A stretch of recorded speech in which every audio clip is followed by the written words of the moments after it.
ብትጥሩ የፈለገ ያክል ብትጥሩ ቁንጅና በፊልተር አይመጣም፣ በሰርጀሪ አይመጣም። ጀስት ተፈጥሮ ነው ቁንጅና። ገባሽ?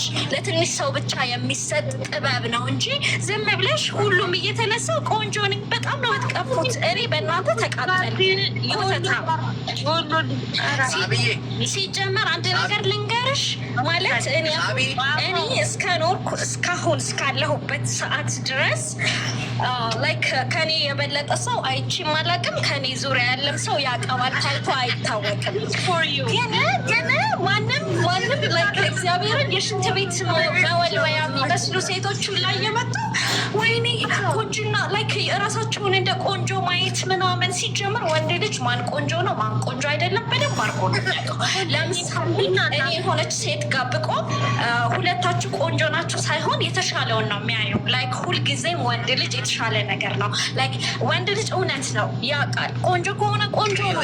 ቆንጆ ካልሆነ እኮ አንተ ቆንጆ ነህ ያልካትን ሴት እኔ ብመጣ ደግሞ እሷ አንትተህ እኔን ነው ቆንጆ የምትለው። ምክንያቱም የሚበልጥ አማራጭ ነው የምትወስደው የትኛውም ወንድ ልጅ እና ወንዶችን በጣም ነው ሞዴል ሳቢ ላቋርጥሽና ሞዴል ሳቢ አንዴ እየተደማመጠ እንከባበል። ሞዴል ሳቢ ላቋርጥሽና ኢትዮጵያ ውስጥ ብዙ ከካም ቆንጆ ምንም ከካም አይደሉም። እግዚአብሔርን በጣም ነው የሚያስጠሉት። ከካም ማለት ቆንጆ አይደሉም ወይ ምን አይደሉም። ሁልጊዜ የሆነ ነገሮች ማውራት ይፈልጋሉ ምናምን። ከኢትዮጵያ ምንም ነገር አልፈልግም። ኢትዮጵያን ምጠላው አንድ ምክንያቱ ይሄ ነው።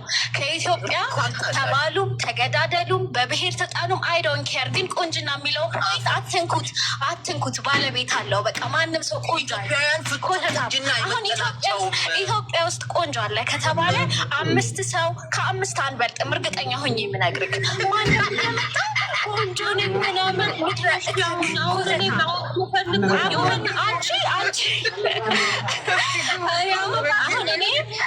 አሁን ኢትዮጵያ ውስጥ በጣም ብዙ ሰው አንድ አይነት ነገር ነው ላይክ አንድ አይነት ነገር ነው እና አሁን አዳምጠኝ እንጂ ኢትዮጵያ ውስጥ ማለት ላይክ ትንሽ ነገር ካለው ራሱን ለማሳየት ነው የሚሮጠው ምናምን። ግን ላይክ አሁን እኔ ከተወለድኩበት እስካደግኩበት ሰዓት ድረስ ከባበር ድምፅሽ አይሰማም። ከተወለድኩበት እስካደግኩበት ሰዓት ድረስ በአቴንሽን ነው የኖርኩት፣ በአቴንሽን ጥጋብ። ሁሉም ሰው ትኩረቱ እስከ ስቲል ነው። ሁሉም ሰው በአቴንሽን የጠገብኩ ስለሆንኩኝ አቴንሽን ሲክ አላረግም ስቲል ነው። ምክንያቱም ፌመስ መሆንን እንደዚህ አቴንሽን ሰላሜን ስላሳጣኝ በህይወቴ እንደ ፌመስ እንደመሆን ብጠላው ነገር ያለ ምንም ስለሌለው ግን ይወጡና